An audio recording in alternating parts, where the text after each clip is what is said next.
สื่อการสอนใหม่ Worlddidac Asia 2021 ในปีนี้ ภูมิใจนำเสนอ TVET Connect Virtual โดยจัดขึ้นระหว่างวันที่ 20-22 ตุลาคม ภายใต้รูปแบบออนไลน์ ไม่ว่าคุณจะอยู่ที่ไหน ก็สามารถเข้าร่วมกิจกรรมกับ Worlddidac Asia ได้เพียงแค่ปลายนิ้วคลิกTVET Connect Virtual เวทีนานาชาติเพื่อพัฒนาอาชีวศึกษา ภายใต้แคมเปญรวมพลังขับเคลื่อน 3D Partnership พบกับสัมมนาพัฒนาทักษะบุคลากรตามแนวทาง EEC Model TVET Showcase การจัดแสดงนวัตกรรมและเทคโนโลยีจากมหาวิทยาลัยและวิทยาลัยอาชีวะชั้นนำ Live Technical Visit เยี่ยมชมศูนย์ปฏิบัติการต้นแบบตามหลัก EEC ร่วมสร้างเครือข่ายระหว่างสถาบันและภาคอุตสาหกรรมทั้งในประเทศและภูมิภาคอาเซียนและโชว์พิเศษจากมาลาทุกวันเวลา 14 นาฬิกา นอกจากนั้นท่านจะยังได้พบกับผู้ผลิตและตัวแทนจำหน่ายสื่อการเรียนการสอนแบบครบวงจรไม่ว่าจะเป็นเทคโนโลยีทางด้านอาชีวศึกษาจากแบรนด์ชั้นนำสื่อดิจิทัลห้องเรียนอัจฉริยะสื่อการเรียนรู้สเต็มศึกษาและปฐมวัยได้ทั้งแบบออนไลน์และออฟไลน์สามารถลงทะเบียนนัดหมายเพื่อเข้าพบผู้ประกอบการและลงทะเบียนเข้าร่วมชมงานได้ตั้งแต่วันนี้ฟรีไม่มีค่าใช้จ่ายที่ Line @WDDA หรือสแกน QR Code นี้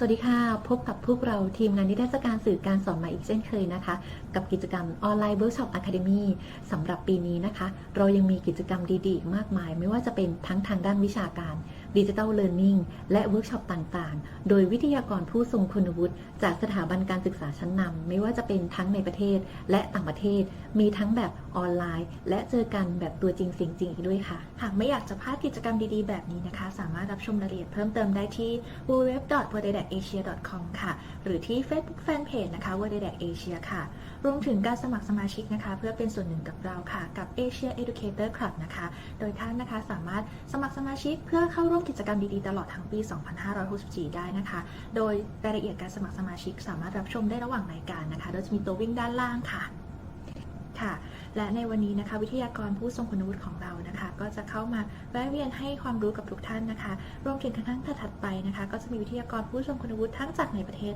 และต่างประเทศค่ะเข้ามาให้ความรู้กับทุกท่านผ่านทางช่องทางของ Worlddidac Asia ค่ะย้ำกันอีกครั้งหนึ่งนะคะรายละเอียดเกี่ยวกับเวิร์กช็อปออนไลน์ทุกท่านสามารถที่จะคลิกเข้าไปดูได้ที่เว็บไซต์ Worlddidac Asia ค่ะและในวันนี้นะคะวิทยากรผู้ทรงคุณวุฒิของเราก็พร้อมที่จะมาพบกับทุกท่านแล้วนะคะขอเชิญรับชมรายการของเราและพบกับวิทยากรผู้ทรงคุณวุฒิของเราได้เลยค่ะ Hello, my name is Abhishek Bhati. I'm the campus dean and head of learning, teaching and student engagement at James Cook University, Singapore. Today, I'm going to talk to you about how JCU is different from other universities and institutions in Singapore and of course globally. Every institution is good, but we want to provide a differentiation in our approach to students. First and foremost, we believe in professional recognition. Most of our courses, if not all, are externally accredited. Why is external accreditation important? Because these professional bodies, they know what should be the relevant skills, attitudes, and knowledge that students should have in order to perform well in the workplace. So our programs, they meet the requirements of professional bodies because they are accredited by professional bodies, and thus we can ensure that our graduates are work ready and they can perform well when they go out in the workplace. That gives them a competitive edge. I also want to talk to you about JCU way of learning and teaching, which is underpinned in holistic learning.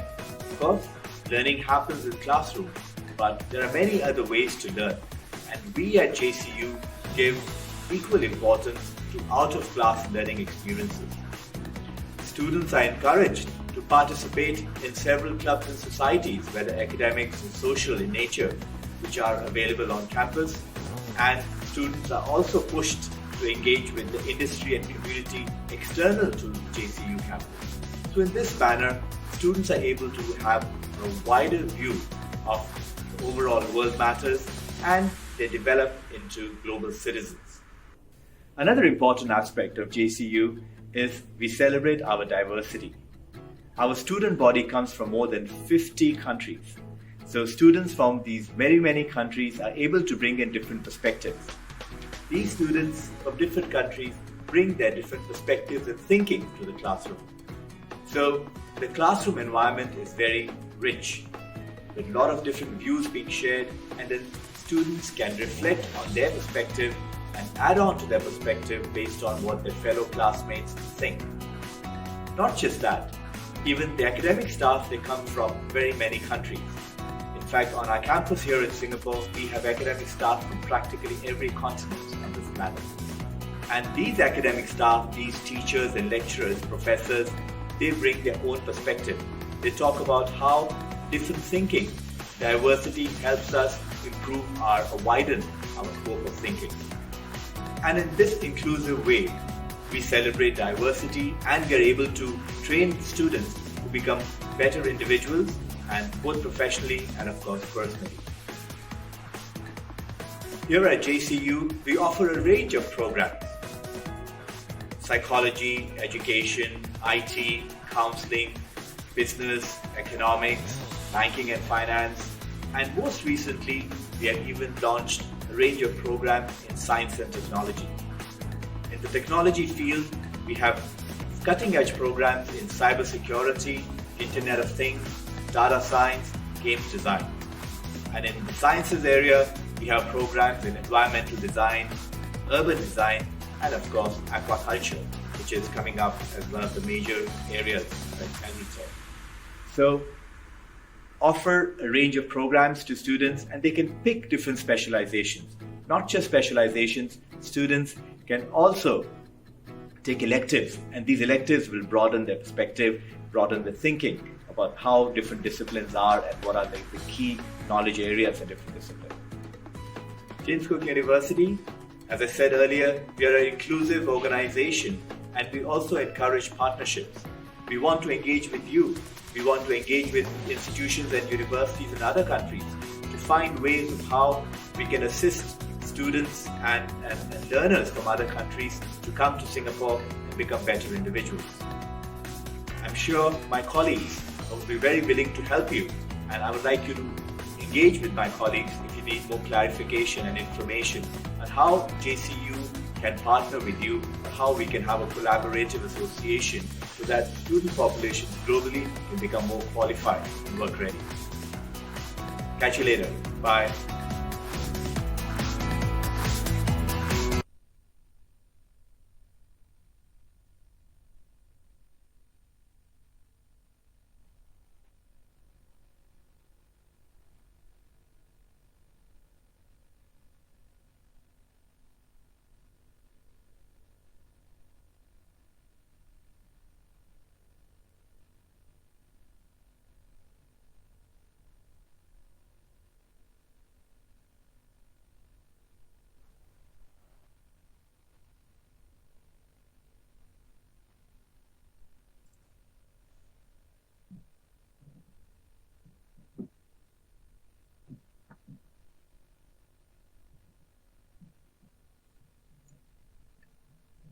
Session start now.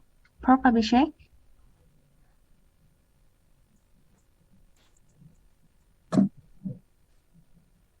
Hello, everyone. Very good morning. I'm joining from Singapore. My name is Abhishek Bhatti. I'm the campus dean at James Cook University in Singapore. I'm also responsible for learning, teaching, and student engagement. In fact, I'm really happy and honored to be part of this session where, together with my colleague, Dr. Kunchana, we are going to talk about our experience and reflection in learning and teaching through the current COVID-19 pandemic situation. We have some presentation, some slides to go through, but the most important element of our presentation is engagement with you. How we, Kunchana and I, can talk to you, relate to your experience, and also add to your experience by getting your comments and contributing to your learning at the same time. So please do participate in this session. This is also being aired live on Facebook Live. So through Facebook Live in the chat, we will request you to put your questions and more importantly, put your remarks as you think, we ask certain questions or ask you to contribute. So I'm going to go online as well on my phone. I'm going to go on to Facebook Live as well. So I have my phone as well as I'm going to reach out to you through this session.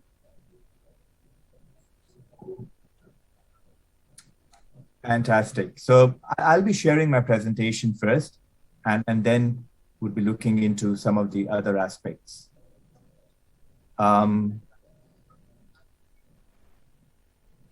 So let me make sure that I've got organized it well.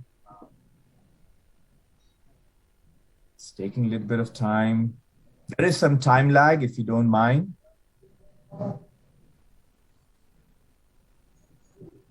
Well, great. You should be able to see my presentation here.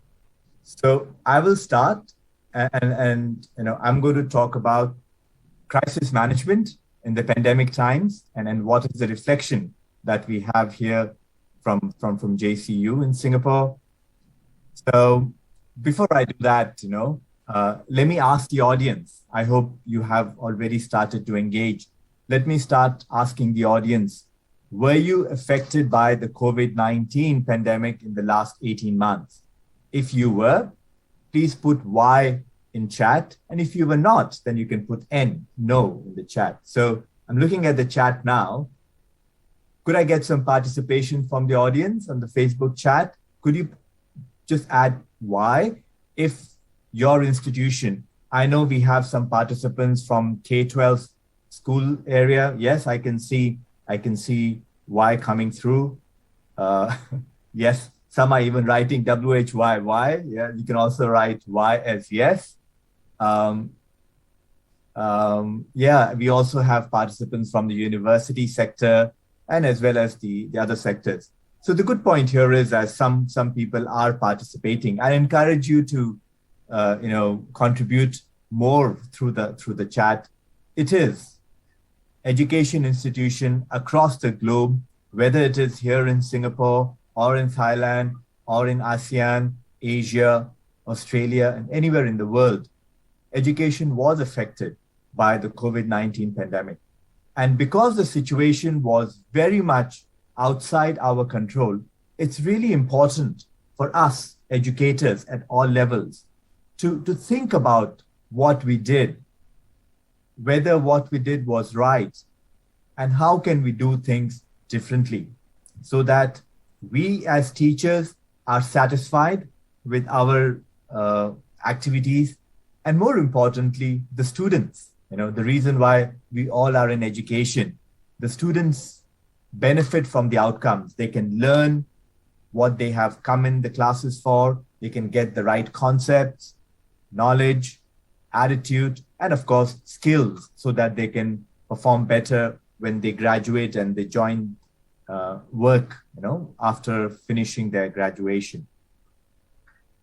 So this entire exercise that we have here is pretty much based on the reflective process, yeah?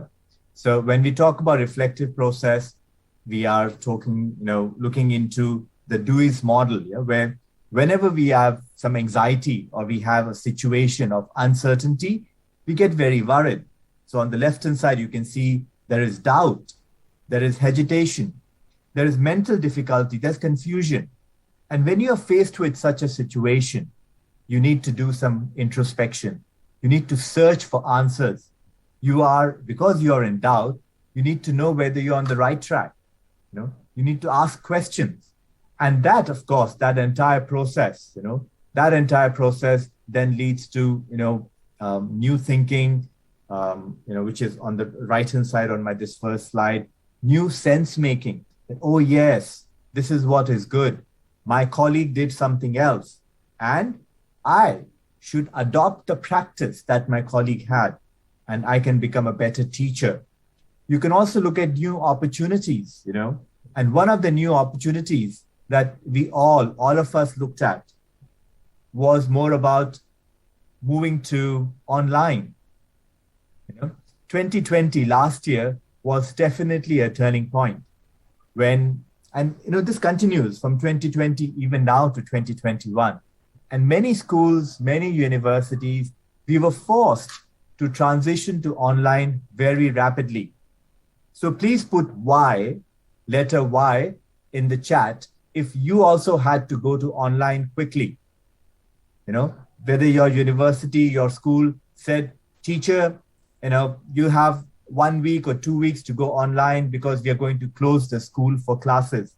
Can you please put Y? Yes, thank you. I can see some Ys are coming. That means schools and universities, even in your country, they were affected by this. Can you please be more engaging? Audience, can you please write in the chat?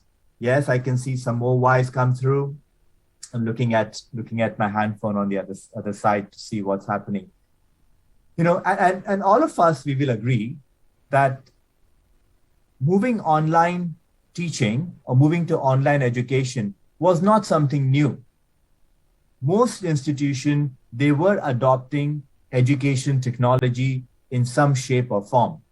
Either you had a learning management system or you were using some of the tools like Kahoot, Socrative, and other forms of tools to engage students in the classroom. But what this pandemic or COVID-19 did is that it disrupted the entire education and it fast-tracked the transition to online learning. So what we were thinking will happen by 2025 happened by the end of 2020. So everything which was supposed to be done in 5 years or 4 years was completed in 6 months. So that rapid pace of transition was certainly difficult to manage. And that rapid pace of transition was something that we all had to work with. And that's the point of reflection that we are going to share this morning with all of you. As I shared earlier on, as I said, what COVID-19 did, it accelerated the digital pace of learning and teaching. And when you talk about digital pace of learning and teaching, it was about looking into, moving online, putting all our materials to students in if you have an LMS, and not every institution had an LMS, which is the learning management system. Some institutions, some universities like JCU, we were lucky to have an LMS, and it was easier for us to transfer all our content in digital objects. Not just that, even conducting assessments, individual assessment, group assessments, how to conduct all those things online. So definitely it accelerated all those aspects. And when you are accelerating digital learning and teaching, there are some important aspects. First, an important one, digital literacy. Whether staff, whether teachers were ready to teach online, whether students were ready to study and learn online. Because pre-COVID, everybody was very comfortable with the on-campus environment where the teachers and students go to a facility. It may be a classroom, it may be a workshop, it may be a laboratory. And then you do learning and teaching activities in that setup. But after or during COVID, everything changed. So whether people were digitally literate, they managed to manage the process well. And more importantly, at least in my opinion, it is the point that I make on the right-hand side on my slide, how to maintain self of belonging. It has been close to 1 year now where students are either coming or going from the classroom. There has been a lot of disruption. Sometime in Singapore, we call it home-based learning, where students are learning from home. Or at times, like recently, just yesterday, the Ministry of Education in Singapore announced that primary 3 and primary 4 will not have examinations at the end of 2021 in November or October, end of October, early November. That is when they have their end of the year examination. So many a times, all these disruptions, they create a question mark, a confusion in the minds of students and even staff. They don't have the self of belonging. So if a student for 1 year only sees the teacher and the school through either the handphone or through the computer screen, how would the student know what is the structure, campus, going to the school, engaging with one another. So the sense of belonging is missing out. We are losing out on the sense of belonging. There is lack of identity. Many a times when students graduate from a school, they very proudly say, I am an alumni of this school or this university. But James Cook University is my alma mater, and I've learned so many things in James Cook University. I made use of the facilities, the laboratories, the sporting facilities. I love the classrooms. There were many breakout rooms on campus. But when you don't have all those facilities in an online setting, then you don't have the sense of belonging. And students and staff suffer from an identity crisis, especially new students and, of course, new academic staff. So the same thing happened with us here in JCU as well. We had to rethink how students are learning online. The learning activities that were more effective in a face-to-face setting, we were finding it difficult to manage those activities online. Teaching, how teachers are going to manage teaching. If you're doing a 2-hour lecture in a lecture room or a classroom, you cannot do a 2-hour lecture online. It is so boring for students to just sit in front of a computer and listen to the lecturer talk for 2 hours like what I'm doing now. I talked about assessment earlier on. Most subjects have examinations, but when students are learning online, how would you conduct an examination? There are some tools that can help you with proctoring. So proctoring means invigilating, but those tools are not foolproof. Those tools or those platforms, in JCU, we use something called responders. There are many other platforms, but all those platforms, they just act like a deterrent. They are there. They're not foolproof. You cannot make sure that someone is not cheating or doing something else as an unfair means to gain an advantage using those proctoring tools. So a lot of things changed in this blended space. So let me pause here and ask the audience, did you have to do the same? Did you have to rethink how you taught your students? If yes, then please put why in the chat. Come on. Can we see at least few people contribute? I want to know that you are listening to me and you're engaging with us here. Can you put why in the chat if you had to make changes to the assessment? Because you cannot have an online exam, then you did some other forms of assessment, probably take-home assignment or a take-home exam. When you could not have a group activity, how did you manage individual activity? Come on, can we have some more whys? Or no, if your university or school operations were not affected? Thank you, Michael. Thank you, Ken. Thank you. I'm getting a few names here, Barisha and others.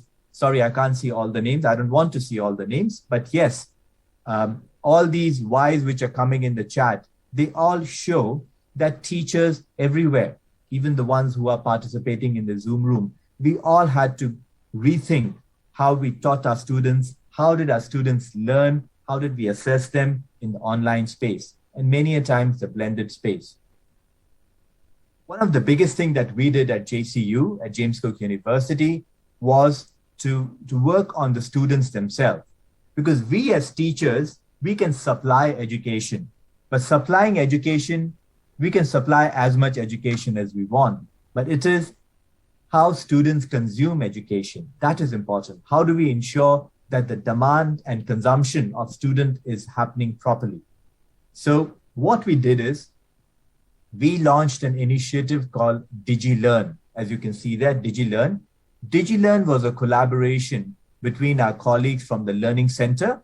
Learning Center is a special group of academics or support staff who work with students who are having difficulties with the subject, with the discipline, with some skills like English skills or mathematical skills or accounting skills or even IT skills for that matter, computing skills. So we have about half a dozen academics or academic support staff within the Learning Center, student services and library. And what they did, they created sessions for students. You know, they created sessions for students so that we could ensure that the students were ready to learn online. Many a times, just the teaching staff and the learning center and student services were not enough. So we engaged our students, senior students from the student council, and we also have peer tutors. I'm going to talk about the peer tutors in a while. This is a group of senior students who help, new students. So they mentor new students, but it's more not just mentoring, but talking to them and coaching them about specific skills, skills in mathematics, skills in English, could be skills in science, so that the newer students who are a bit scared to go to lecturer, they can then go to the peer tutor. And then within the DigiLearn, as you can see on the left-hand side, the flower, we talk to the students about the importance of study skills, about knowing what type of digital skills they should have. You know what? There were many students, new students, who thought that they could do online learning by just having access to a computer. Many times they had a computer at home, but the computer did not have a camera.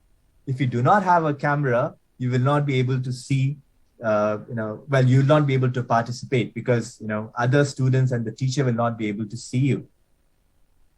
Some students, especially the ones who are in remote part of the country and other destinations that our students come from, they did not have good access to internet.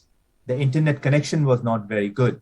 So if there is poor internet connection, it impacts the way you interact and a way the student will digest the material, because they will have connectivity problem, they will have accessibility issues. So making sure that our students were ready, they knew what is expected of them, they knew what online learning is, they knew what are the various online infrastructure about JCU, what is it that they need as equipment, so that they are comfortable and confident during the first day of class, so which was very important. The DigiLearn initiative was definitely very important to make sure that our students were ready to study online. And this is not just for new students, even our current students who were a bit anxious, who were a bit nervous about online learning. This DigiLearn helped them become much, much more confident. We also had a range of digital assets available for students on the website. So as you can see here, this is a picture from our JCU Singapore website, and there was advice on e-learning from academics. There were advice on e-learning from students themselves, because academics have a perspective. Students may have a different perspective. And then there are other types of services as well. As you can see here, IT help on campus. You can see the learning center staff as one of the tiles towards the bottom right-hand side. JCU Singapore is also lucky that we have a psychology clinic on campus, because we offer a clinical psychology program. So of course, there is a psychology clinic. So students who are having problems, they were able to make use of the psychology clinic as well. So the point here is that we were always focused on the students, and we made sure that students benefited from the various activities that we ran. And then all those activities were recorded and were made available on the website at digital assets for students to go back and look at them. I also spoke about the peer tutors. So we call them emas. Emas in Malay language, which is quite, in Malaysia, and also very much understood in some other parts of Southeast Asia. Well, emas means gold. And then, yes, our senior students, who are the peer tutors who help junior students, they are the ones who facilitated all the virtual workshops and even supported the meetings. The peer tutors were really a blessing in disguise, because we have about 40, 50 peer tutors, and all of them, or most of them, if not all of them, were helping our learning center and helping our students' affairs to reach out to students, other students, and make them feel comfortable. I just want to see how am I doing with time, because that is important. I should know how am I doing with time as well. Yep, I don't have a lot of time. The other important aspect of our online transformation was focusing on what we call as analytics. So, well, one good thing, as we all know, one good thing about going online is that you can get data. If you have a LMS, online management system, learning management system, and then we had a lot of data about student experience. We conducted Pulse. That means a Pulse survey is in week 3 of the trimester. We got students to tell us whether they're comfortable with the approach, if they're facing any difficulties. And then students told us, and based on the feedback, then we made changes and improvements in our approach. And we did that very regularly. We did not wait for the entire trimester to finish or entire term to finish, but we worked on the feedback the very next day. And then we communicated back to the student that we have received your feedback and we have acted upon your feedback, so that they were comfortable. As I shared earlier, we also had a range of other digital assets for the students. And these are also available even now.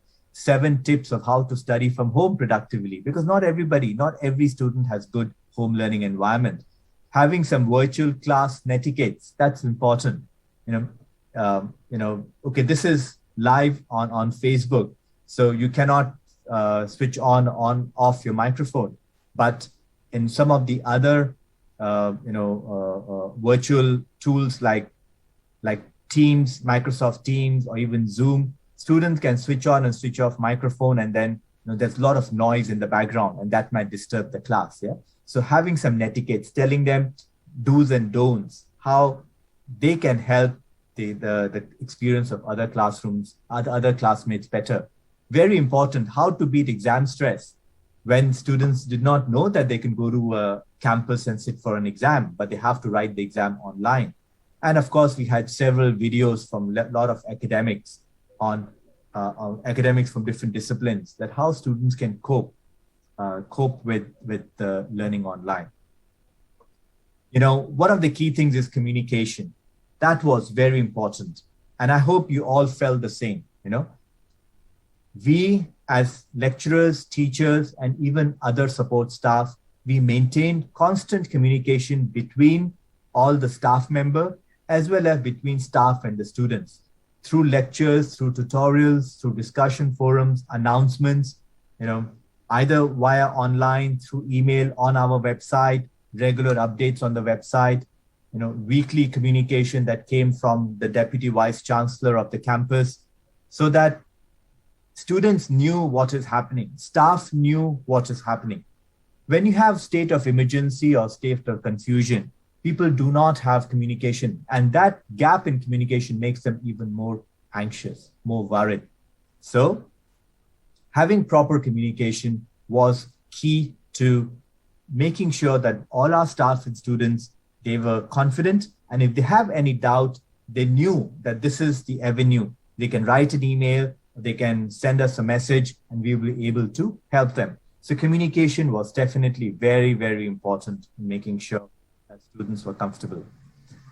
Now, a very important thing is also sharing practices. When most academics or most teachers were experimenting online teaching in classrooms, even they were not sure whether they're doing the right thing. So we established something called Community of Practice, COP, Community of Practice. And these Community of Practice were weekly or fortnightly sessions where different teachers can come together and talk about what they did in the classroom, why they think it worked for them, and why it did not work for them. How can they learn from others' experiences? And all those various experiences, all those aspects then help teachers to reflect on their practice, and more importantly, to see how they can improve their practice better. So these COPs, or Community of Practice, were very, very effective in improving our teaching practice. And because it was led by staff, people did not fear in sharing, people did not hesitate in asking questions, and of course, improving their own learning. And I have last few slides, and perhaps if somebody would ask, why were JCU successful in moving online, in transitioning to online successfully and also in improving our student satisfaction. That was because we were agile. We were always agile, means we were flexible.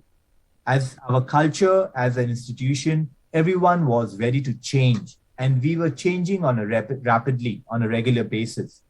But when we talk about change, it's really important that the change doesn't become very big change for staff and students, but the change is small steps, the big circle here. It is small steps, one step at a time, but many frequent steps on a regular basis will then result in a big change over time.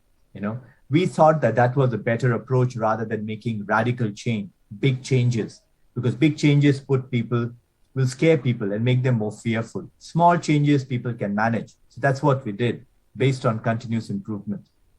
Whenever we did a change, we did not let people work alone.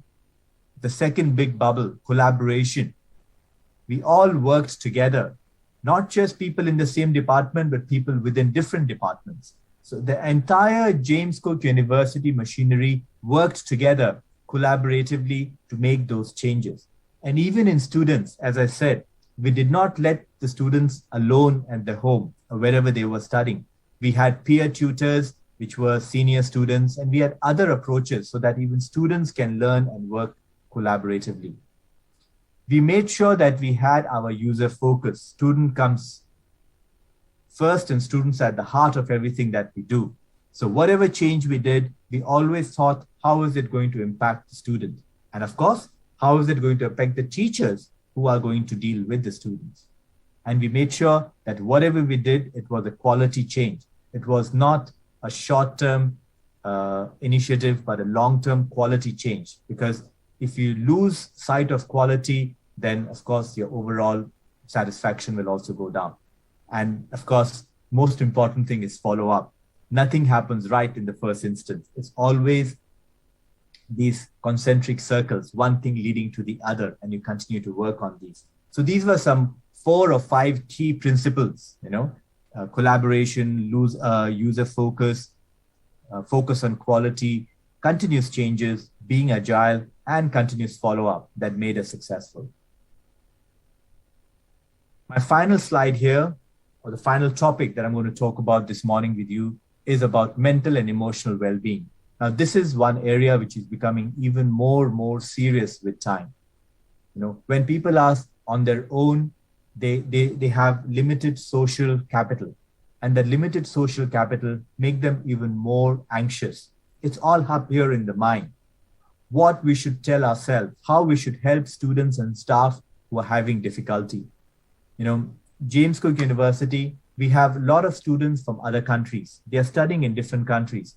Some students were worried about their families in the home country. We have several teachers, professors, faculty, and academic staff who are from other countries. They are also worried about their families in Singapore and families in the home country. So making sure that both staff and students, they feel emotionally supported. We had regular sessions, regular meetup sessions, and professional help for staff and students. I'll just share some 3 things which our counseling and progression offices focus on. We provide counseling to all students, and there are dedicated people, dedicated hotline, email where students can seek help.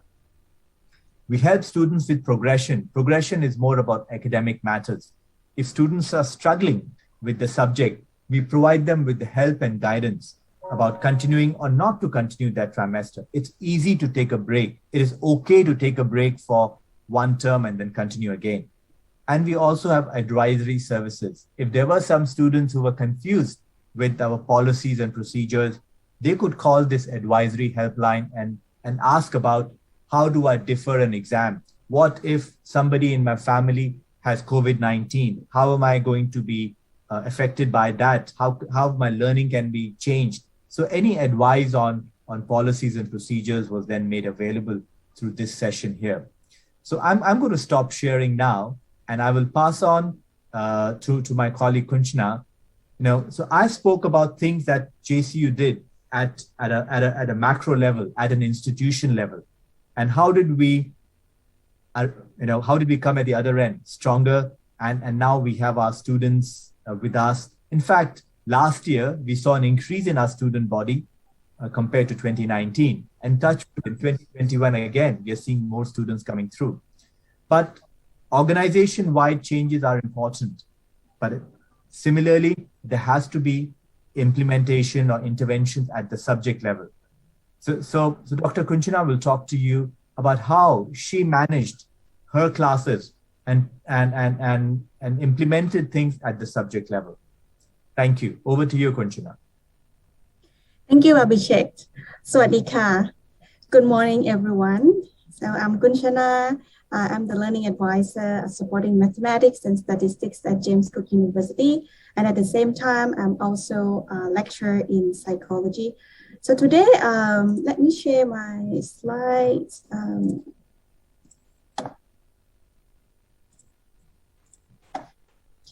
Today, I'll be talking about my experience in teaching in a hybrid environment. Okay. So I'll be sharing my perspective and strategies in teaching the technical subjects, particularly the statistics, which is my subject that I'm responsible here.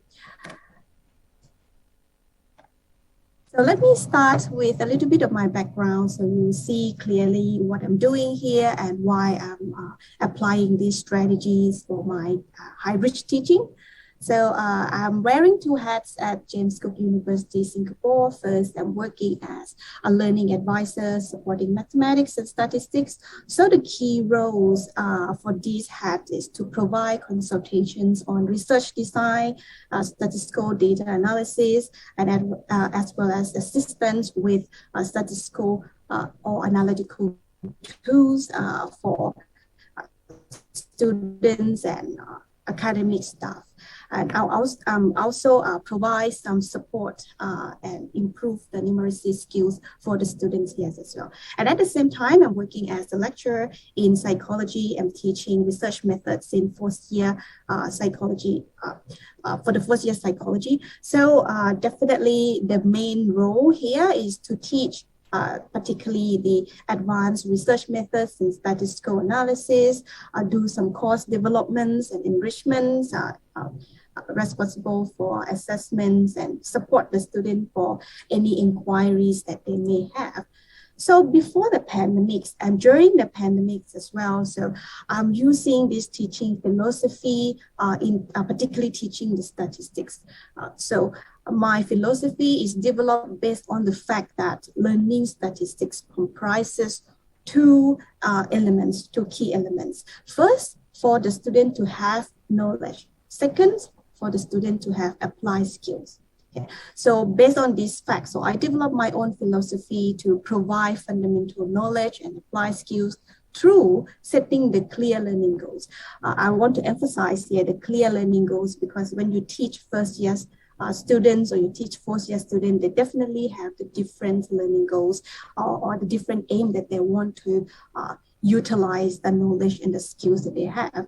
And secondly, I aim to facilitate students to accomplish any challenging task statistically with confidence through supportive environments. To create these supportive environments, I'm using these six key techniques. Okay. In teaching the fourth year stats at JCU Singapore, I have been teaching these subjects and the similar subjects since 2015 at the University of Queensland. That is my starting point. And now I'm teaching here at JCU Singapore.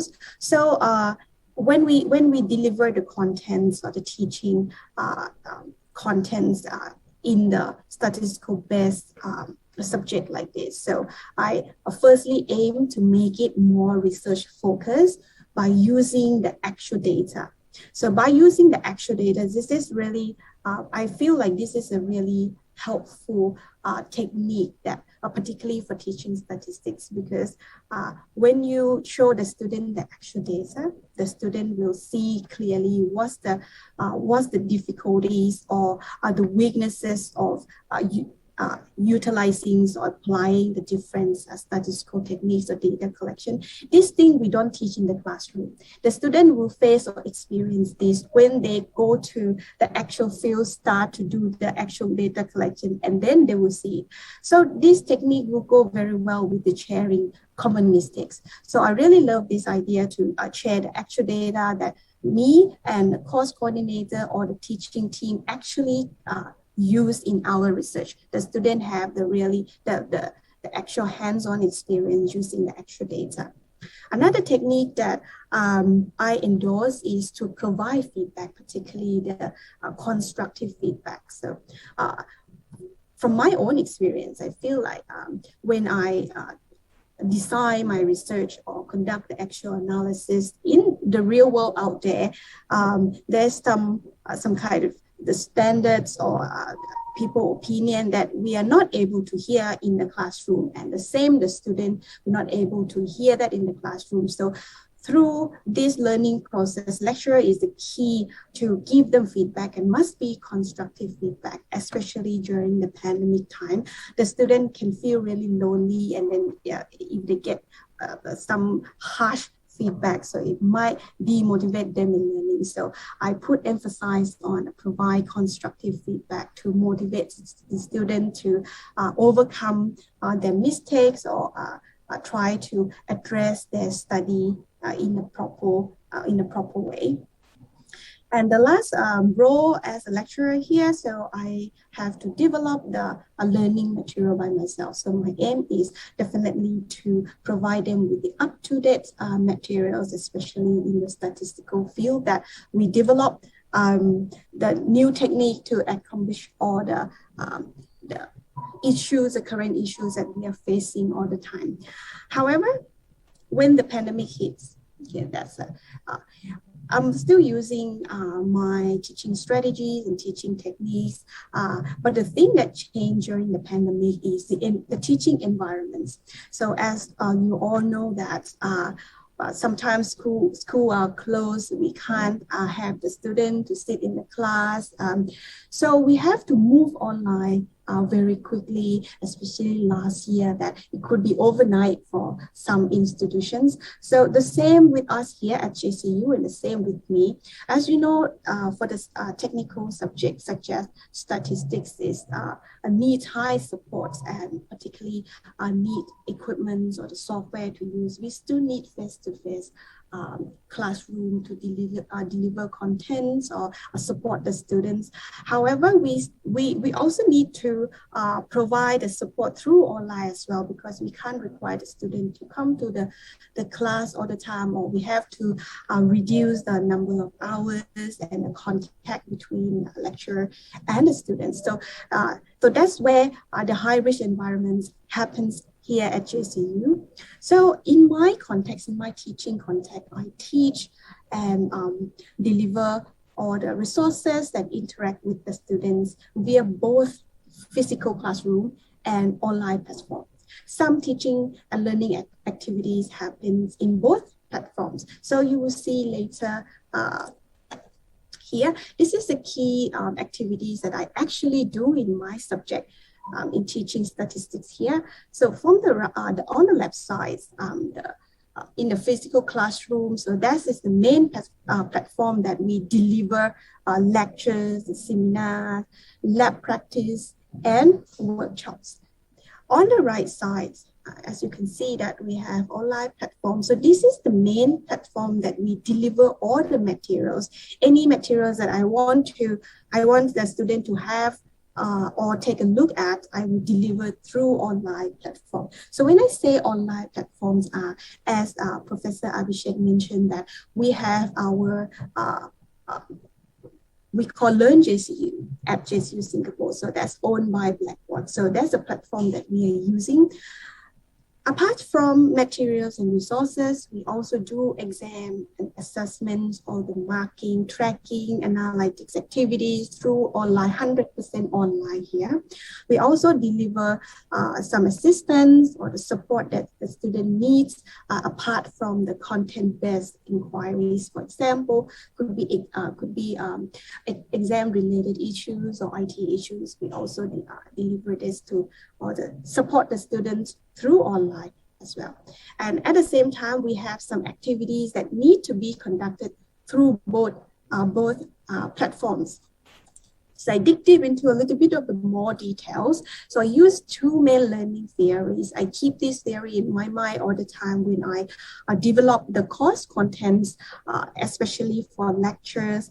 My first theories is I use objective learning theories. So this objective learning theory is a theory that is suitable for lecturing, particularly for the technical subject like statistics. So we believe as an educator that statistical knowledge has to be obtained. This is the area that the student can't acquire the knowledge by having internal reflections. This is something that students have to obtain. So I keep this in mind, develop the content that are directive and linear.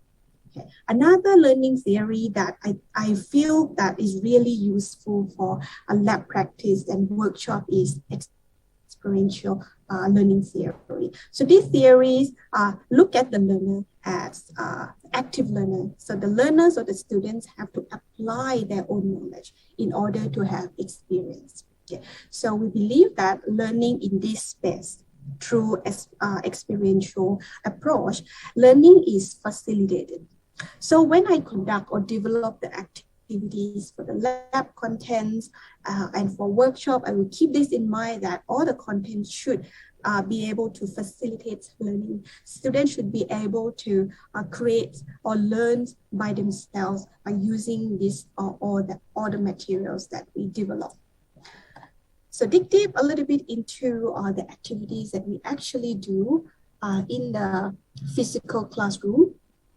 So as you know, we do the primary teaching activities. However, we still need to keep the safe distancing measure. As you know that we have the tight regulation here in Singapore. So the example for the safe distancing practices, for example, we keep the students at the 60% of full capacity, especially in computer labs. We practice social distancing. Of course, we can't have any group work. So any practice that the students have to do, they have to do individually. The good thing about physical classroom that I found is it can engage the student very well. Even though we don't force the student to answer the questions. Questioning is one of the techniques that I love to use, particularly when we try to do the revisions for the previous lessons that we went through. I love to throw the questions to the students and engage them in answering. However, the students who are not willing to answer, they are not forced to do it. We create some comfort zone for them as well. However, there will be some students that are really active and are engaged, and those who are not willing to answer will have some benefits for those who are active as well. So it's kind of like create a peer support, climates, and exchange ideas in the classroom. And of course, statistics and research methods is the subject that requires hands-on experience. As I discussed earlier, that one key element of learning statistics is to have applied skills. So when the students learns after the lecture, after the seminar, we will have the lab practice and the workshop where students will sit at their own computer and do the assigned tasks. So that's access to the computer software is a key. So teaching statistics, in my views, a physical classroom is pretty much necessary at the moment. Another thing is for these technical subjects, it's always that students require high support from a lecturer or the lecturing team. So I see physical classroom as a time-efficient method to help address any complicated issues that students might have. And actually, trust me, all the time, and in one subject, there are hundreds of questions in some sessions. So we have about 25 students now at the 60% capacity in each classroom.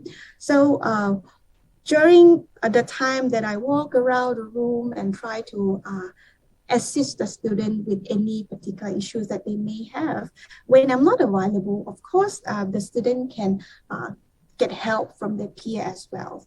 So the peer support in the classroom is one of the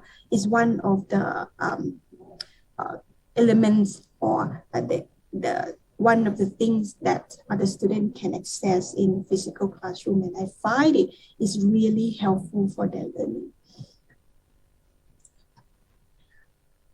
Next, I'll be discussing a little bit about the learning theory behind online platform, because now during the pandemic time, I'm using the hybrid educational approach, and as we discussed that materials and resources, exam assessments will be done online.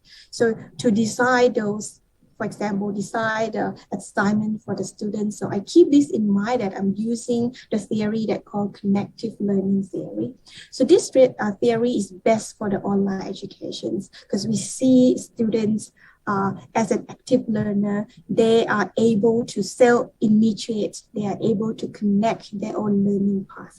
So we as an educator, our task, our job is to provide the resources, the wide range of resources that the student will need in their learning. For example, in statistics subject that I'm teaching, I would provide readings. The student can use readings as a reference as well, the newly or the recent published papers, sample codings for analysis, some tasks or questions that student can use for practice, how-to videos. How-to videos is a great idea that the students will learn by themselves how to conduct the analysis one step by one step. So at JCU, as a learning advisor, I'm developing the materials, PowerPoint and the video for self-directed learning for this purpose as well. So that's the background theory for online educations. So now more details about what I did in my online classroom. So while I'm teaching face-to-face in the physical classroom, my online subject sites have all of these resources available from the week one when the students are assigned into the subject sites. First, we have pre-recorded lectures. So pre-recorded lectures is the lecture that I delivered in the past. And then I made available for the students who are very active or concerned about some particular issue, especially for their thesis. For the first year students, the student can choose to enroll in this statistics subject at any term that they prefer. Some students are more advanced than others. For example, they are more advanced in their thesis. They might have finished their data collection and start to do some kind of statistical analysis, while others just start to write their research project. So they are at a different stage in their thesis. So all of this pre-recording lecture is very useful, and I'm trying to provide the support for all the students who have the different needs. However, all the contents that is in the that are pre-recorded will be repeated again in the classroom. Some people might have the question why I do that. The main reason is I particularly provide this support for the student during pandemic. I don't want them to feel lonely while watching my pre-recording video at home and feel like they have questions, and by the time their questions get answered, they have to make appointment for me, wait for 2 days sometimes to have a Zoom meeting with me. So I want to have the sense of a simultaneous for the students even before they come into the class. Apart from the pre-recorded lectures, I also have some other materials, supplemental materials, free resources, ebooks. At James Cook University, we have online library where students can get access to the electronic books and electronic journals, so they can just sit in front of their laptop at home and get access and read any recent papers. So that's the materials and resources. We also do 100% exam and assessment activity online. So the good thing about using the online platform for exam and assessment is, first, it's paperless.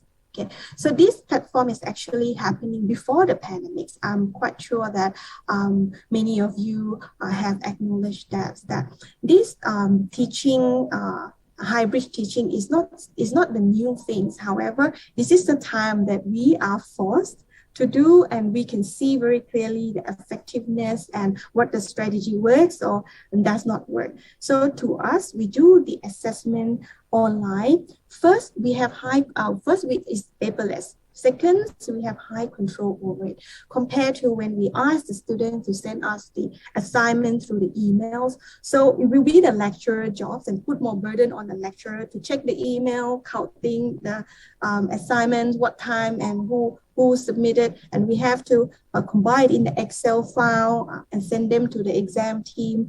So all of this will be got rid of by the online platform. So we can just click one button and we have all the results from the analytics that we are looking for. Apart from this convenience, online platforms also provides us with the entire plagiarism tools as well. And as you may know, I will address more of this issue later. So as you may know that nowadays, when we do the teaching and learning online, academic integrity will become the biggest challenge. So Save Aside, for example, this application that we use at JCU Singapore is really useful to give you the report of the originality or the similarity percentage that the student come up with in their assignment. So it's very handy for us to just look at the similarity of the report compared to the other report that's submitted in the database and on the internet.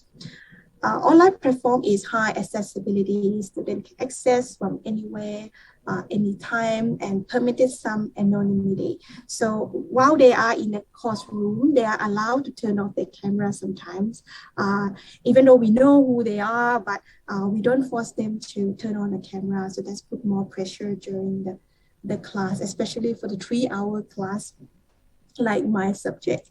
So some activities we deliver via both platforms. The good thing about having the secondary platform can switch between a physical classroom and the online classroom is to manage crisis. Sometimes we may have that, and actually this is the thing that happens just happened in this trimester to me. As you know that during this situation of the COVID-19, the cases are increasing, and we might some students might encounter that. I have 2 students in this trimester that involved in the COVID-19, and their family got contracted with the COVID-19, and then they are issued stay-home notice that they can't attend the class. So they have access to, they have remote access to the software, commercial software that we use. So they don't need to come to the campus to attend the class. They can just sit at their home or the facility and then study from there. From my side, I have the incidents that I was involved in the health issue related to COVID-19 as well. I had to go through the medical test, and during waiting for the results, I can't go to campus.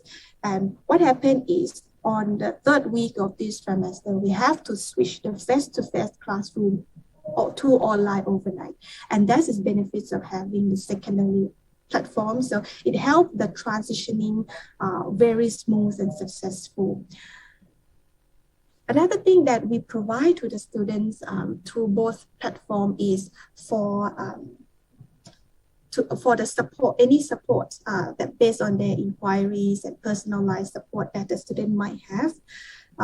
Online platforms and ability to switch between online platform and face-to-face, giving us the flexibility in time and some more privacy for some students as well. We also communicate with students through both platforms. We provide the other support through both platform. So it's give us a lot of flexibilities and efficiency. Here, there's something that I want to address and share some idea with you. It could be challenges that you are facing now, and we're looking forward to the improvements in the future. So, of course, as you know, that when we move to use the high-risk educational approach, we definitely need some support in facilities, support in IT, or technology, for example. So this where is a continuing development at JCU Singapore as well. Teaching in this hybrid environment will definitely require some hardware, for example, camera, microphone, requires software and platforms, for example, for the Blackboard. And another thing that I want to particularly address is the support for academic integrity. As you know, when students go online learning from home, we don't know what happens during the exam. They're sitting from home. They could have the communication between their friend exchange answer. They could come up with any methods to try to get the high score for that. So this is what we have to keep in mind, that as a lecturer, as an educator, we don't really know what's happening there. So what we can do is to try to raise awareness, to try to point to them that this is not just for the university to maintain their academic integrity, is for their own goods, for themselves, for their professional developments in their future career. So we are successfully using two methods. First, we use the online modules to raise the awareness of academic integrity as JCU Singapore. Second, I'm also doing the survey on academic integrity as learning advisor as well. So far that what we have seen is the student pretty engaged, have high commitment to academic integrity. However, these are continuing efforts. There's not the end that we can say that, okay, we don't need to do any time. So this is the continuing efforts that I want to emphasize is something that we have to keep doing, especially throughout the pandemic. So this is my last slide. I share with you some ideas of if you're thinking about using this hybrid educational approach, what you should be keeping in mind or take into the considerations of the elements that you can develop further. First thing during these pandemics, or especially using the hybrid teaching approach, is the students, we have to believe that they are active learners. We have to give some space for them to be independent, and we have to facilitate them, facilitate the self-directed learning as well. Looking from the organization perspective, to create the readiness to transform for holistic learning is the collective effort, is the organizational efforts. It's not for any particular teacher to do it by him or herself. This is the thing that the organization should take into consideration if you want to transform the teaching environments to use the hybrid or even go fully online. And the next thing is the teacher ourselves, the educator ourselves, that when we need to ask ourselves to do the reflection on ourselves, that what is actually the teaching philosophy that we're using, the techniques, whether they are suitable for these hybrid environments.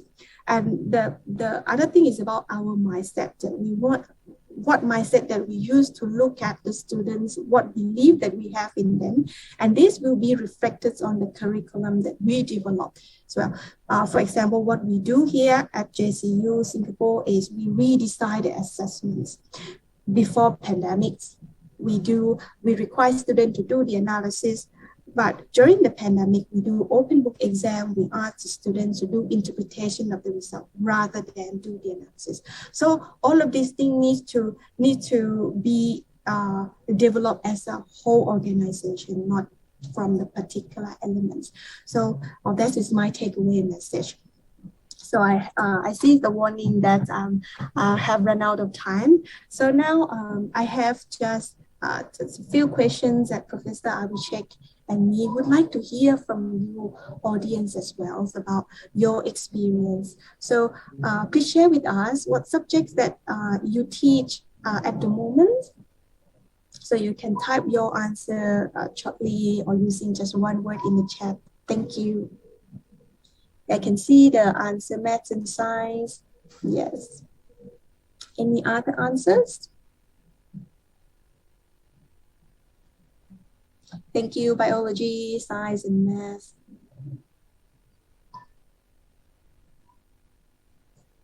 Add maths, yep. So do you currently use the hybrid educational approach in your regular teaching? So you can just type Y for yes and N for no. English for interview, subject, thank you, science.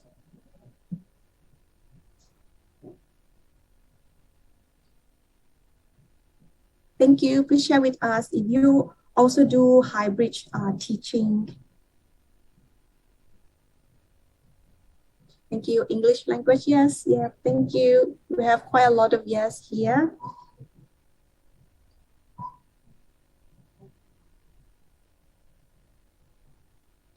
Yes, thank you. I have got two questions. I will come back to these questions in the Q&A just for a while.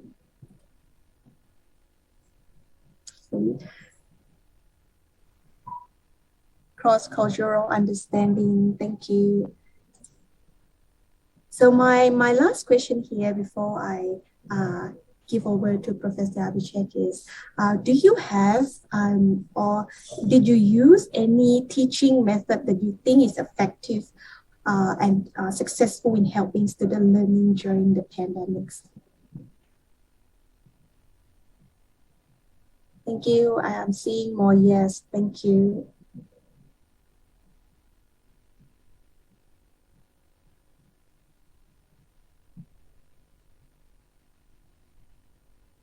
Feel free to type in Thai as well if you prefer. Thank you. Yes, thank you. Group discussions, that's a really good technique. Thank you. Any other technique that you find successful and effective? So this is a really good time for you or every one of you to share with the audience as well. So I believe that your sharing will be beneficial for other audience. Thank you. Any other teaching technique?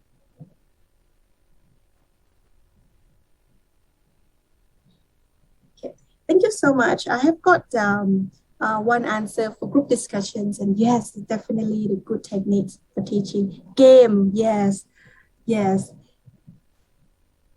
Using game learning, yes. Screen sharing, discussions, software like GeoGebra, yes, yeah, simulation, yes. Thank you. Thank you so much. So we have a bunch of the kind of good techniques here. So the next questions, I will pass over to Professor Abhishek. So, thank you. Thank you so much, Kunchana. And then isn't it great to see so many responses coming through the chat, which shows that the audience is very interactive and engaging with us. Thank you. Thank you. So I have a few additional questions here. This is just to get you thinking so that we can have more insightful questions for our Q&A later. So what were the challenges you faced? Yeah. So of course, I can still see several responses are coming through: gamification, situational problem solving. All these are good techniques. But as a teacher, what were the challenges that you faced during the last?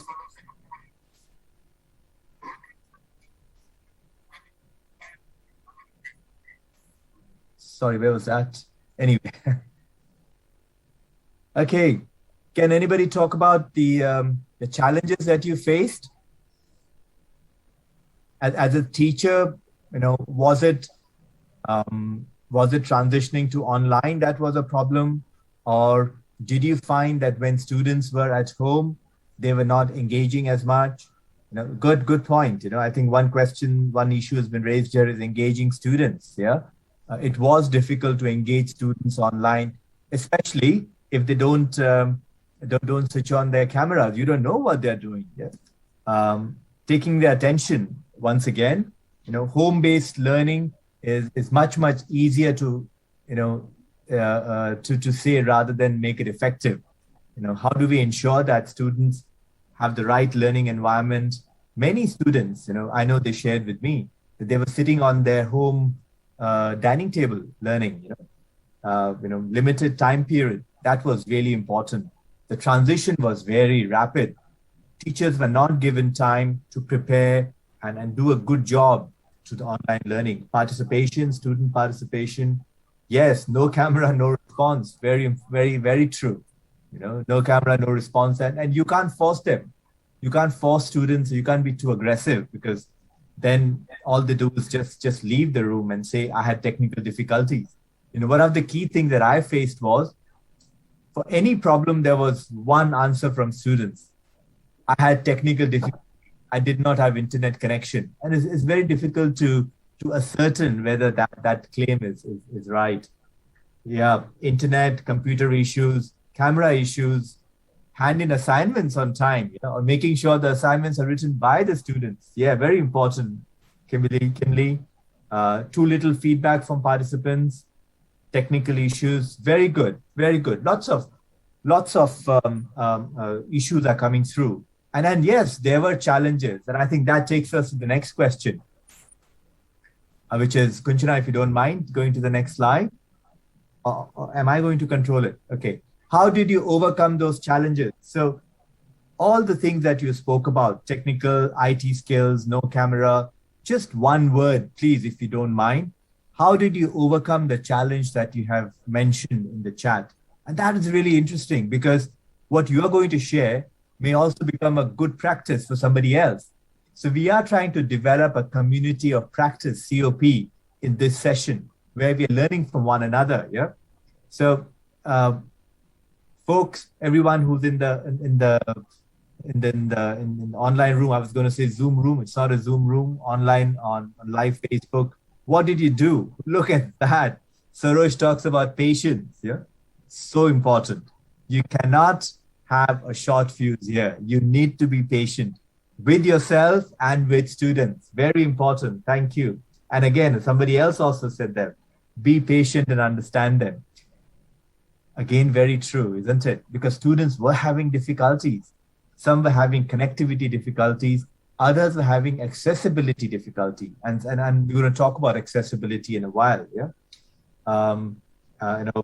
Of course, Mentimeter application. The Mentimeter application, for those who may not be very familiar, is a software tool where you can easily get the pulse of your students. So pulse means you can easily get immediate feedback from students about how they're doing, whether they're learning properly, or if they're facing any difficulties. Yeah, try to familiarize with PPT and tools before teaching. Very important. And I'll share with you one incident here. Nasiri, I hope I'm pronouncing your name correctly. We were getting our lecturers to annotate PowerPoint presentation using Wacom tablets. So PowerPoint presentation, as slides go, they're speaking, and they're also putting some points, which is annotating it. So when they were annotating it, they have to get used to the stylus. How do you write? And it is challenging to not practice it and not getting used to the speed of the stylus. Very important. Acceptance, be kind, constantly encourage response. Keep at it. Keep trying. Just like what we did right from the beginning. We got you to say yes and no, and then we kept getting you to contribute more. And here you are. The chat is buzzing. More and more comments keep coming through. Constantly encourage feedback, acceptance, finding solutions. Excellent. Thank you all for talking and looking into how you managed those challenges. And you know what? Some of you would have tried the same thing, but some might have tried different things, and you can learn from it. So let's look into the next question. I'm not sure if I can do it or Kunchana can take us to the next slide. Yes. So, the big question here is students, yeah? And we all want to be student focused. We want to adopt practices so that student outcomes, whatever the outcomes are, maybe it's at kindergarten or primary school, secondary school, or at university, how do you help students through online learning? Can we have your recipe to helping students in one word, please? Yeah. Encourage students, all mistakes can be beautiful. Yeah. That in fact, one of the things I also say, it is okay to be wrong. Yeah, it is okay to be wrong. Do not worry. There's no one right answer. Yeah, maybe in mathematics there is, and there are lots of maths teachers there. But I teach tourism, I teach economics and other things, and there could be many things. But let's look into one thing that you did on a more serious note. Yeah, how did you help students online? Of course, somebody talked about encouraging students. That's really important to do so. Counseling, coaching, and mentoring are so important. Yeah. Empowering them, because what the pandemic does is it makes people anxious. It makes people very worried about themselves and have self-doubt. And that's the last thing you want in our students. So encourage them, empower them, tell them that you are not the only one who's going through this situation. Most people are. But this is not the end of the world. We will get at the other end successful and victorious. Yeah. What else? Try to make lectures exciting. Yeah. Everyone would have tried different things, either by using imagery.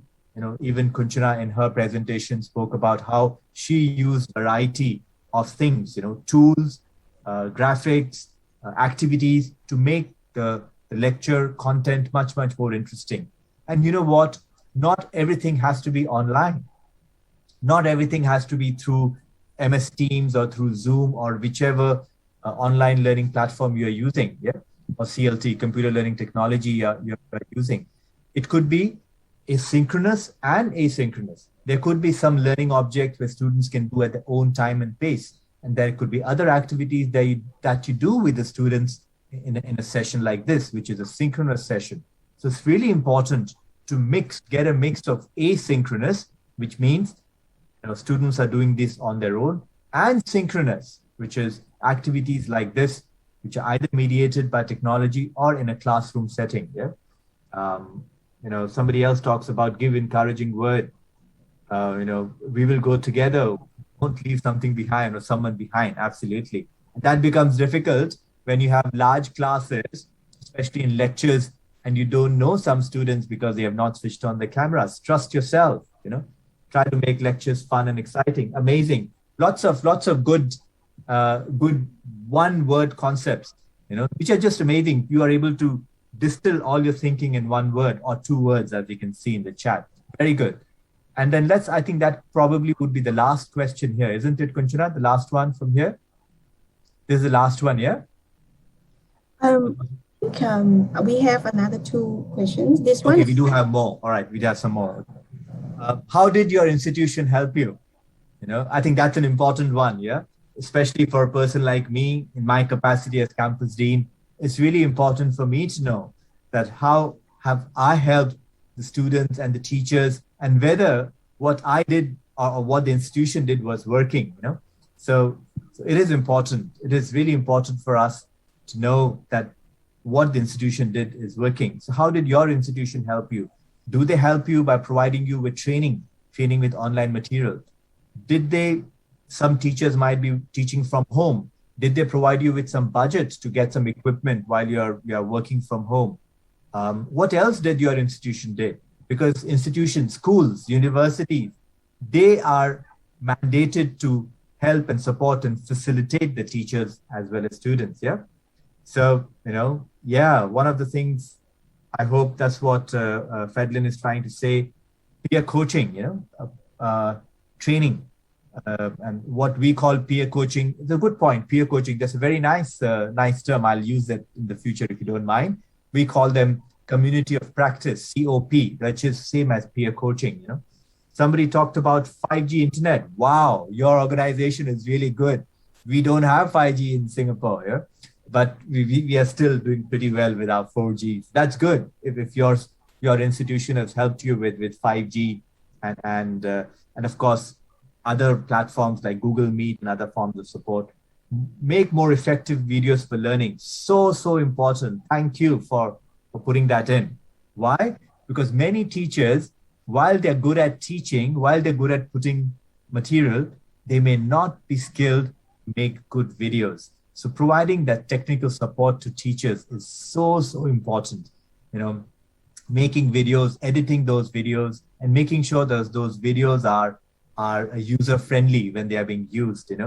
I can share one of the things that JCU did, and it took JCU some time to do it, which is to get subscription of a service called Panapto, Panapto, which is really good lecture capture as well as lecture sharing tool.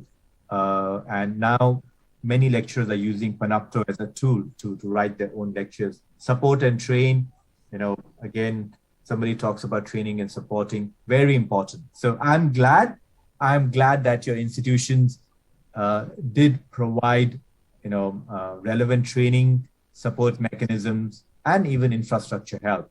Let's move on to the next question, if that's okay. I'm also mindful of the time here. Yeah, a big one here, and that is mental fatigue.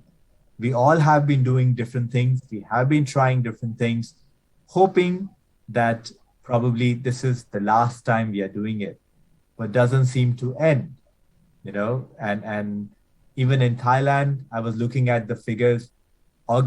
July, August was quite a difficult time when the number of cases were peaking at about 20,000 cases per day. They have come down since. Now they are about 10,000 cases per day.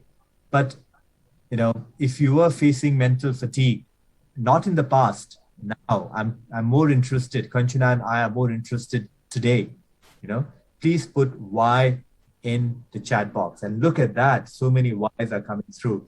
Michael, excellent, no, and probably we would like to hear from you, soon. But many teachers, we are facing mental fatigue. I'm reaching out to you from my home at the same time. I'm also working from home right now because, Singapore has mandated work from home until 24th of October because of increase in cases. So yeah, lots of people are looking at yes here. And that this is a good point, which is, more than a yes, but you have to decrease inner critiques in the students. That's important. Yeah. It's important to be positive. And that takes us to the last question here before we open the floor for further questions. That is, Kunchana? Yes. Yeah, that's important. When you talk about managing mental fatigue, it's really important to do it. And, this is where now I'm going to ask you, especially those who have said no or who have managed their mental fatigue well, to try and put one word for your fellow colleagues who are part of this session here. What did you do that helped manage your mental fatigue? What we have done at JCU, we have tried to build, as I said, I'm using it too often now, community of practice, which is talk to colleagues about what's happening, collaborate. That's very important. Yeah?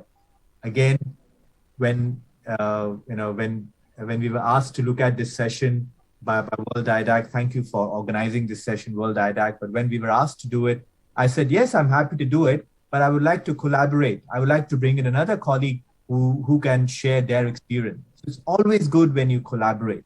And that's what we're doing now, counseling. Yeah, that's important. Very good. So counseling can definitely help in managing mental fatigue. What else?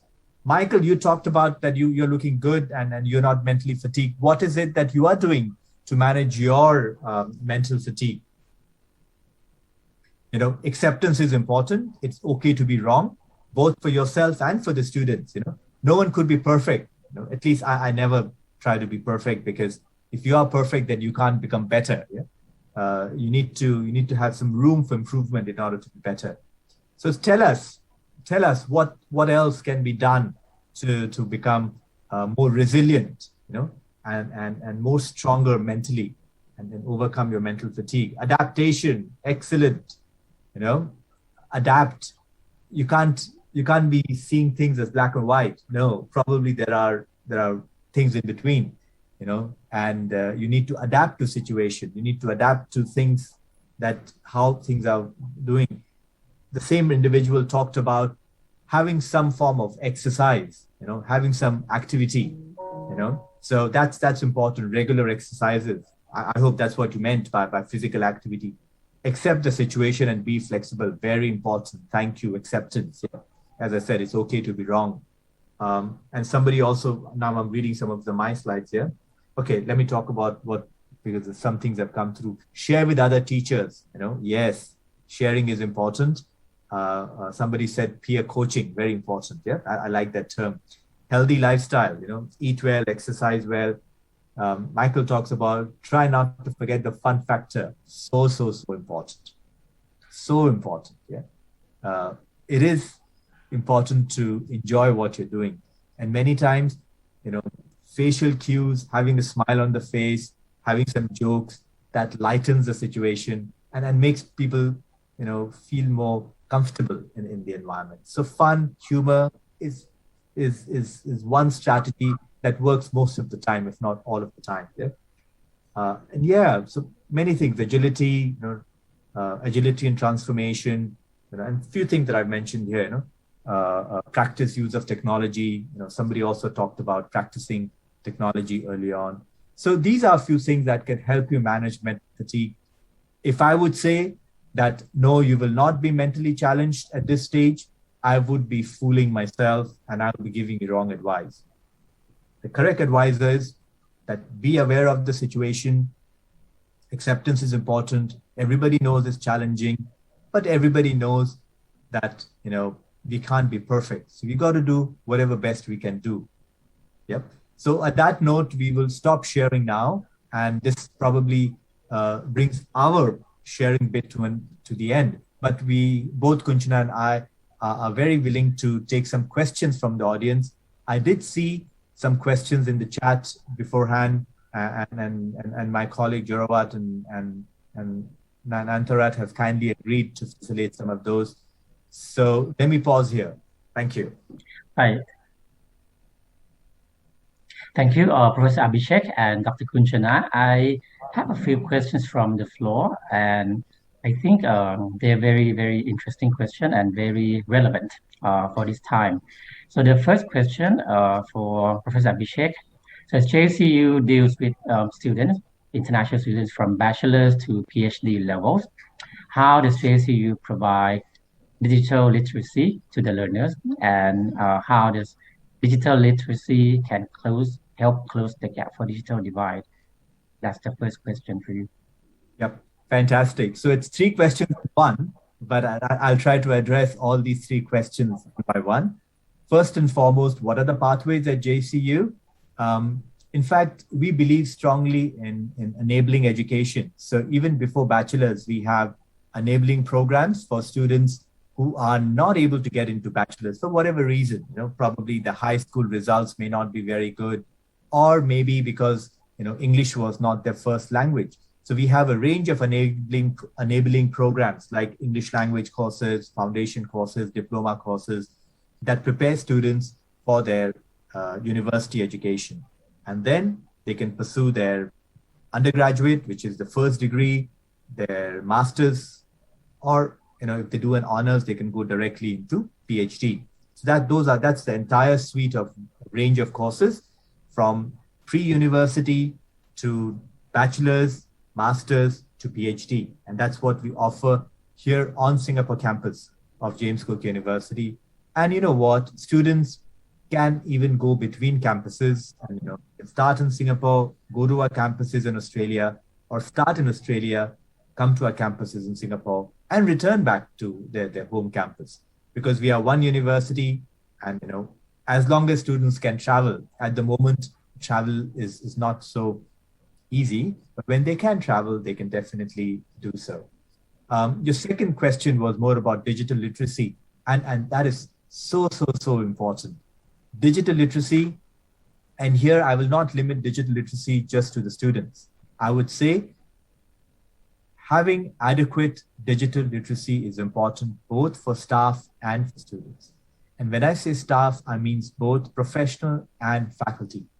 You know, digital literacy can be used in automating processes. You know, if everyone's working from home, how are you going to assess applications?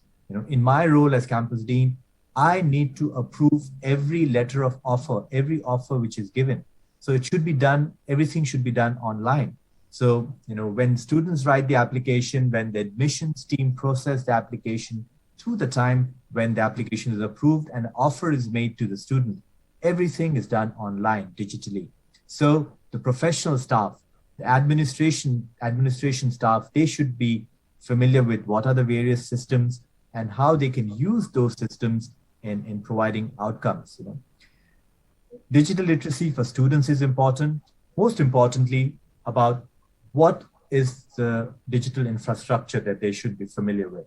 You know, how they can access the material, how they can participate, whether it's in class activities, whether it's in writing the assignment, or whether it's in submitting the assessment. So that is important. For teachers, it's important to know how to use these tools. You know, so how are you using Zoom? How can you use the chat function in the Zoom? If you're not using Zoom, if you're using Teams, how Teams can be used effectively, or Google Meet, or whichever other tool that you're using, you know, making sure that level of awareness, that literacy is crucial. And how would that come? Two ways. One is training. You know, many a times we assume that people would know. That doesn't happen. Nobody would know things. Yeah, everyone needs to be trained. So training is important. Training could be sharing session. Training could be structured session. Training could be just evolving or a session of sharing of best practices. Either way, whichever way and form, training is important. And second, providing that infrastructure. So if people are trained, but they don't know how the infrastructure works, that's important. A good example of that would be, you know, we have students who study in our programs from China, and many of the tools like YouTube and others are not accessible in China. So, you know, and even our own platform, the LMS was not accessible in China. So we, through the Chinese authorities, got a VPN, the virtual private network for our students in China, so that those students can make use of some of the services and access our LMS, learning management system, through those platforms. So again, it is important for digital literacy to be successful, there has to be enablement as well. And probably the final point, and I've forgotten it already, Jorawat, what was the last question? It was about digital literacy.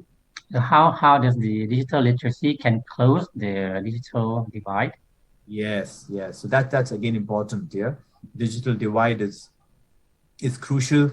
You know, as I said, people may have issues with connectivity, accessibility. So the example that I gave about having a virtual private network, VPN in China, was to manage that digital divide.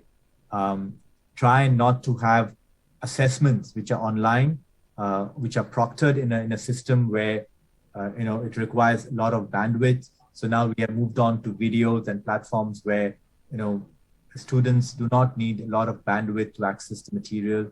You know, as Kunchana also shared, I recall, if some student is not able to switch on the video because of poor connectivity, tell the student it's okay. You know, as long as you're there and as long as you're participating, it's okay. Please be there. You know, it's important for you to engage rather than show your face all the time. Yeah. So being aware of these type of limitations, trying to find ways to manage these limitations so that the digital divide between countries, digital divide, which may be because of connectivity, accessibility, maybe because of economic conditions, economic development, they can be minimized. Can it be neutralized? Probably not. Yeah, not as of now, but they can certainly be managed and can be minimized. So let me pause here and then see if there are other questions. Right. So the next question, I keep receiving more questions, but I have to combine those relevant questions into one question. So the next question is, so what would be your advice as the dean of campus for international educators who are still not sure to what extent the hybrid learning can do or should be done, considering, there's some institutions that have restricted budget, and how do we make sure that the students will engage and become, active learner during our session? Yeah, absolutely. A very, very good question. And I'm just mindful of the time here, so I will keep my response to the point here.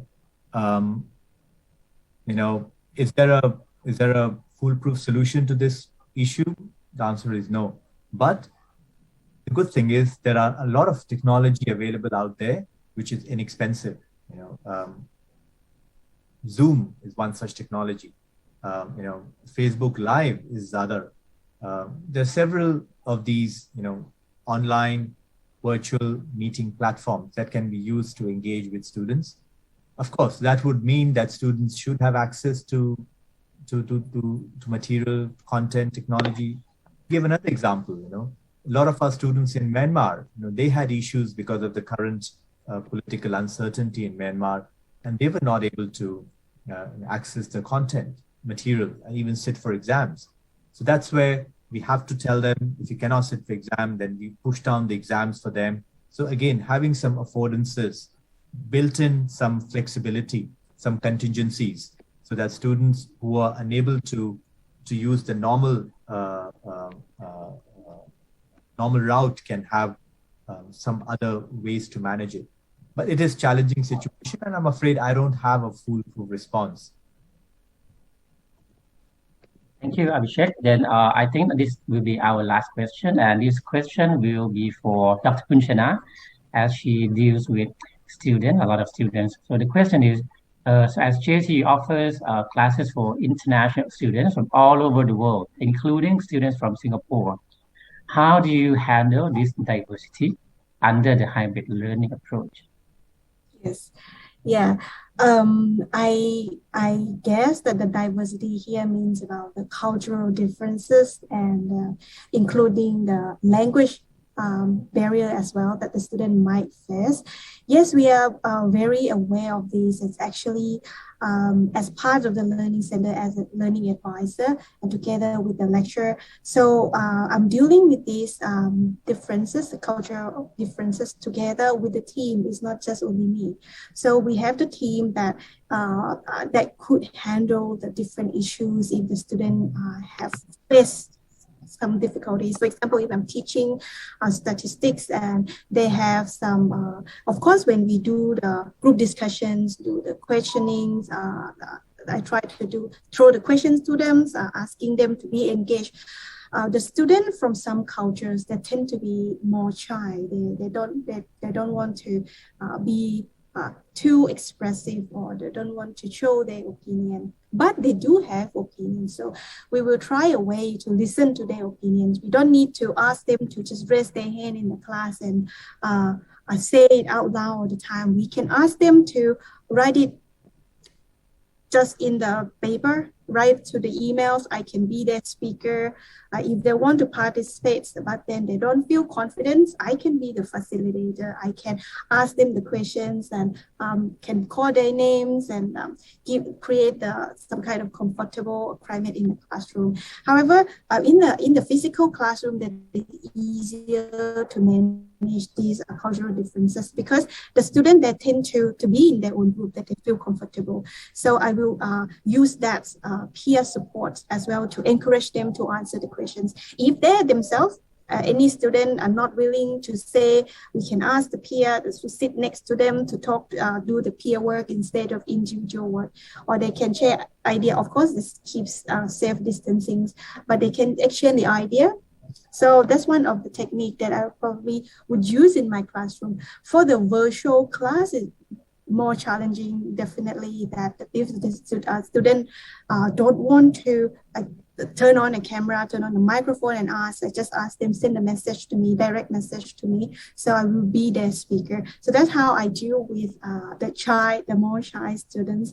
In terms of language, if I can't help with, for example, the students, many of our students come from China. If they have language difficulty, we have a lot of programs and other learning advisors that can help with the language, especially for the technical issue that they can't really understand in English. We have that support. Thank you. Thank you very much, Dr. Kunchana. So I think that is what we have for today webinar. I like to have Abhishek to say something to our audience for having been with us for more than 1.5 hours. Abhishek, please. Sure. Thank you, Jarwat. And it's always a pleasure to deliver the closing remarks. And yes, there's no better time than this to organize this session, because as the world opens, hopefully towards the end of our pandemic, we as educators must be aware of what has happened in the past and how we can continue to shape the future. Because with time it becomes even more difficult. And I was really glad that the audience participated so extensively and they were able to share things that are really important to them, the challenges that they faced, how they manage those challenges, and how they think the organizations, institutions that they are should be able to help them and assist them. And, I would like to thank each and every one in the audience being there and listening to Kunchana and I, and also participating through the chat. JCU, is a university. Of course, we come from Australia, but we are committed to Southeast Asia here through our presence here in Singapore, whether it is through our graduates, so students from the region who would come to Singapore to study, or through our research, which will make meaningful impact in the region and beyond. So, if there is interest in people who like to come to Singapore to study or to do research, or even collaborative research with institutions that you come from, we are very happy to engage with you all. And you know what? This session wouldn't have happened, and I wouldn't have been reaching out to you if Worlddidac wouldn't have reached out and facilitated this session. So once again, I would like to extend my full appreciation of Worlddidac, especially Antarat as well as Boyd for their help and support throughout this session. And of course, my colleague Jarwat, who's probably the closest to all of you, wherever you're from. And some of you are joining in from other places like Germany and so forth. So on that note, thank you again, and be safe.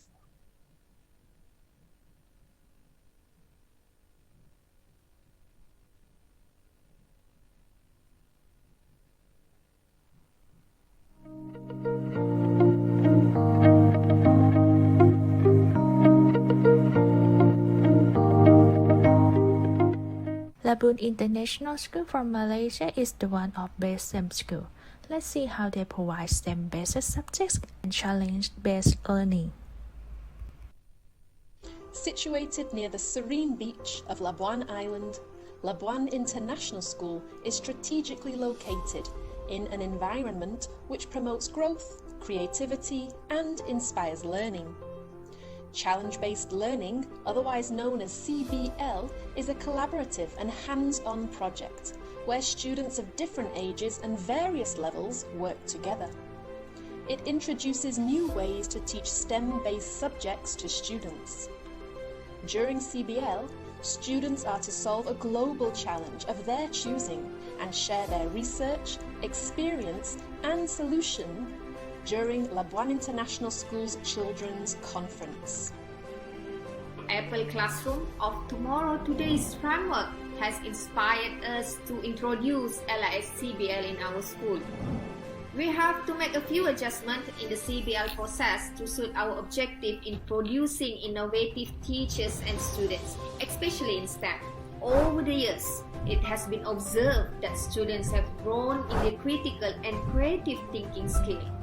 There have been a lot of significant achievements at national as well as international level for both LIS teachers and students in STEM competitions after the CBL was introduced in LIS.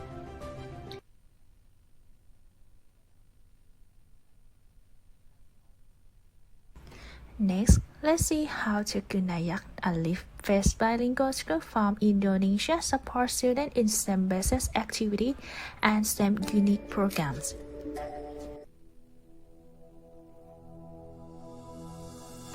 Assalamualaikum warahmatullahi wabarakatuh. Ladies and gentlemen, what makes Tegunya Arifati Bilingual School such a wonderful school, well-known and loved by all people is because our school is specially committed to support our students' excellence in all fields, including the integration of STEM in their studies. We are preparing them to be critical and innovative global students that will be ready to face challenges in this technological era. So, it's such an honor to be invited in this International School Awards together with other outstanding schools around Asia. We would like to extend our warm greetings. Welcome to Tegunya Arifati Bilingual School, a right environment for learning.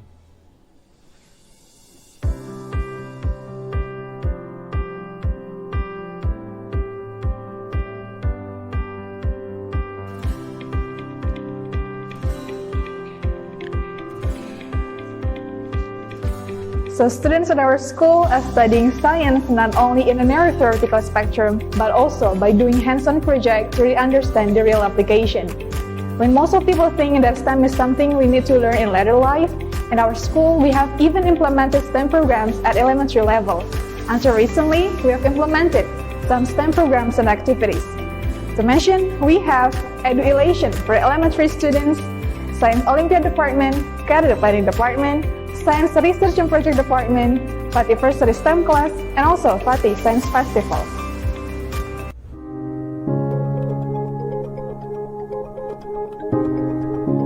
Verso International School is the largest international school in Bangkok, Thailand.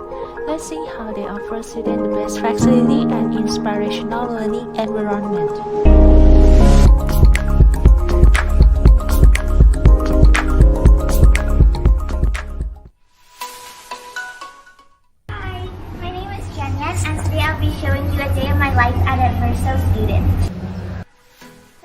By showing you my personally designed table.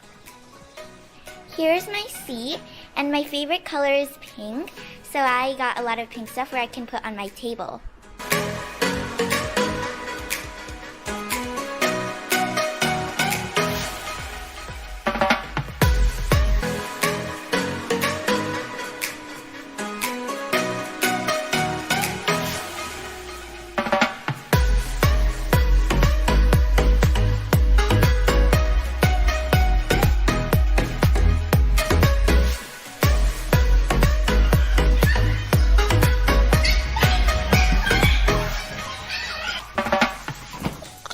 Walking to swim because we just finished lunch, right, Cookie? Yep.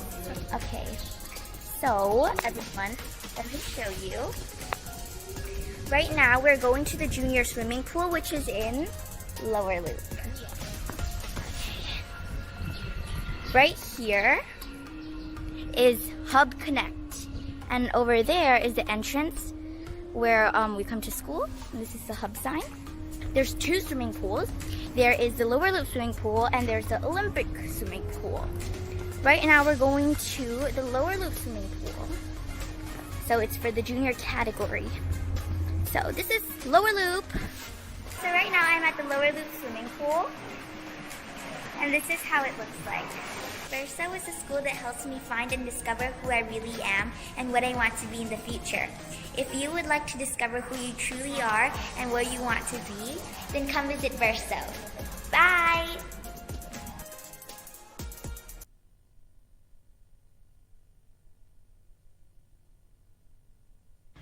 Siam Business Administration Technological College สะพานใหม่ Campus First school for studying and teaching of computer and language curriculum in Thailand.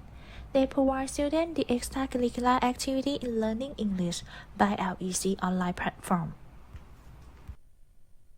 SBAC is one of the leading technical vocational institutions here in Thailand in terms of skill delivery, knowledge transfer, and language offerings. SBAC has established a Learning English Center, or LEC, as a central platform in the delivery of both online and on-site teaching and learning.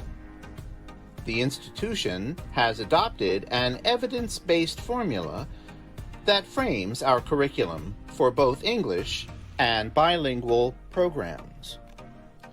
We are an innovating pioneer, along with today's generation of learners, building a strong foundation of digital literacy using a wide variety of resources. To this end, we hope to establish a new norm in Thailand's educational industry. SBAC's Learning English Center boldly stands out with both its mission and vision in providing lifelong learning by bridging the educational gap during these uncertain times. We also support our English program students with extra online courses so they'll be able to sharpen their skills to better compete in the job market and be ready to work with today's top companies. Worlddidac Asia thank our school for your participation in International Education Award and the sharing of good practice in each category to develop and enhance international education in ASEAN. To discover more best practices from selected schools, please visit YouTube channel Worlddidac Asia.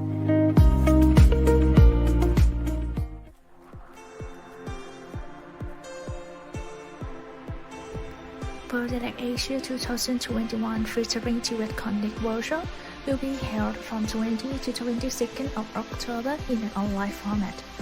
For this edition, the Tibet Connect workshop program will dedicate its 3 days under the theme 3D Partnership, Dual System, Demand Driven, and Skill Development. Meet our exhibitor to sourcing and updated the latest educational resources in technical, vocational education, training equipment, digital technology, smart classroom, STEM and early childhood education. Please register today for free. More information, please visit our website worlddidacasia.com or scan this QR code.